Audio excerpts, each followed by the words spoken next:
the President and the Secretary General were sort of urging member states. I had been the front person to take their messages to the United Nations member states. Unfortunately, we received the strongest and the loudest and most determined opposition from the European Union and the United States. Here is the challenge for Western women.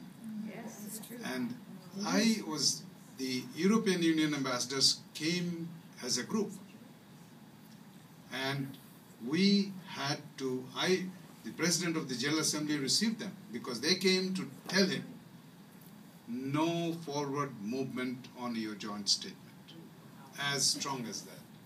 That we will oppose, even they didn't want to discuss it. They said, no next step on the movement. I was working to draft a resolution. I was working with the delegations, some delegations who showed interest, including delegation of Kazakhstan.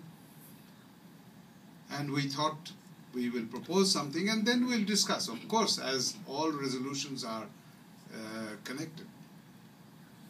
We received very important calls from Washington to the President, asking him to slow down.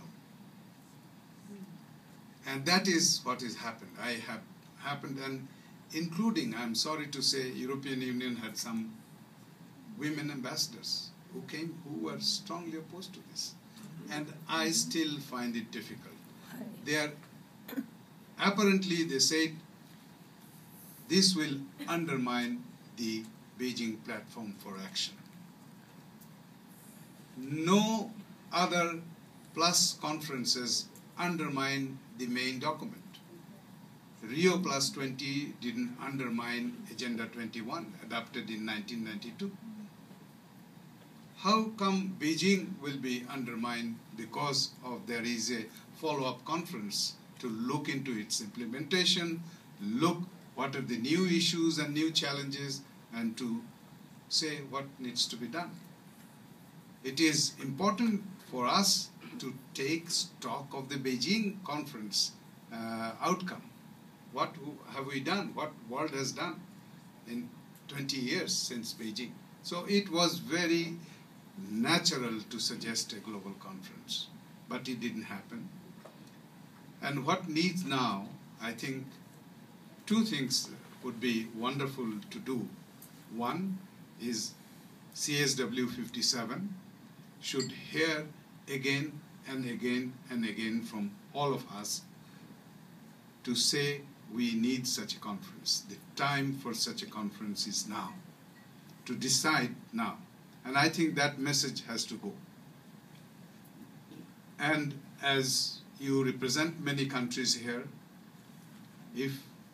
I'm sure you will be meeting your delegations, your country's delegations, as at the CSW, at various other occasions. Preferably, if you can tell the ambassadors of the respective countries to tell, what are you doing about it? Why don't you take an initiative? But ambassadors are dependent on instructions from home, so when you go back home, try to energize civil society, members of parliament, maybe media, to write about it, talk about it, tell them, to tell the foreign ministry people to ask the ambassador. It is a circuitous way to come to them, but this is how it works. We need to send the message that women of the world, peoples of the world feel strongly about this conference. And we need to take it out of the intergovernmental politics of the United Nations, take it out of the bureaucracy of the United Nations, and make it happen. That is very important.